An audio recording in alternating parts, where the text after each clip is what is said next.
Okay, you're right. Welcome to your video tutorial on the different types of networks and data transmission over a network. So I know we've been talking about data transmission and how data moves around a circuit board. Now we're looking a bit bigger. So if you'll remember on that very first lesson about circuit boards, we said all technology is made up of circuit boards. So what happens if I put heaps and heaps and heaps and heaps and heaps of devices that are made up of circuit boards and connect them all together? What does that look like and how does it work? So why are we learning this? So what we're going to learn about today is understanding the different types of networks. How do you know if you get it? You'll be able to identify the two different types of networks and you'll be able to describe the kind of things that, spelling mistake there, sorry guys, the kind of things that affect speed on a network.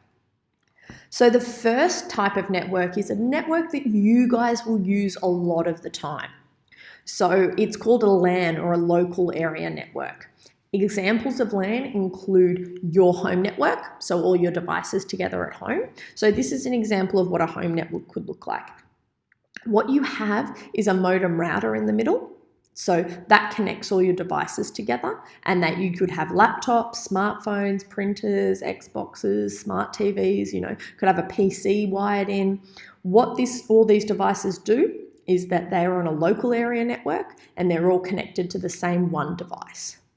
Another example of a local area network is Gilroy Catholic College. So all of our devices on site connect to the one single device, and it's called a big router and a firewall, and you don't have to worry about that. But all of the devices on an isolated local network are called LAN devices, or LAN or local area network. The other type of network is a wide area network, or a WAN.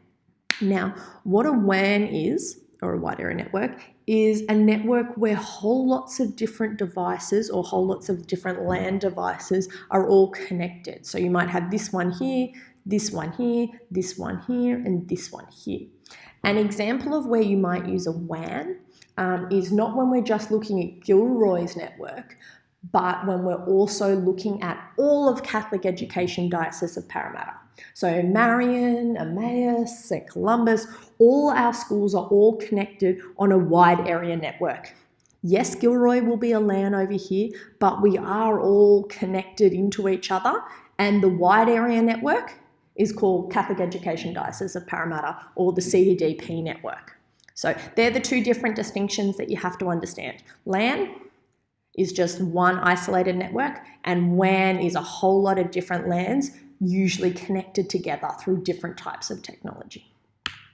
So what affects the speed of data over a network? So what affects the speed of data either on a LAN or a WAN? Distance. So I know most of you will be able to tell me a story similar to this, where if you're at home and you're all the way in the backyard, far away from what you used to call an internet box, which you'll now call a modem router, if you're far, far away from it, you'll find that the speed slows down a little bit, okay? And it's really, really frustrating. You're like, it's so bad in the living room. The internet's really bad in the backyard. The further you are away from the technology, particularly if you're using wireless, the worse. Now, the next thing that will affect the speed of data over network is other radio waves. So in a couple of lessons' time, you're going to learn about Wi-Fi. Wi-Fi is just a technology that uses radio waves. So all of your devices over Wi-Fi connect via radio waves. If you have other devices there that are using radio waves, they can interfere.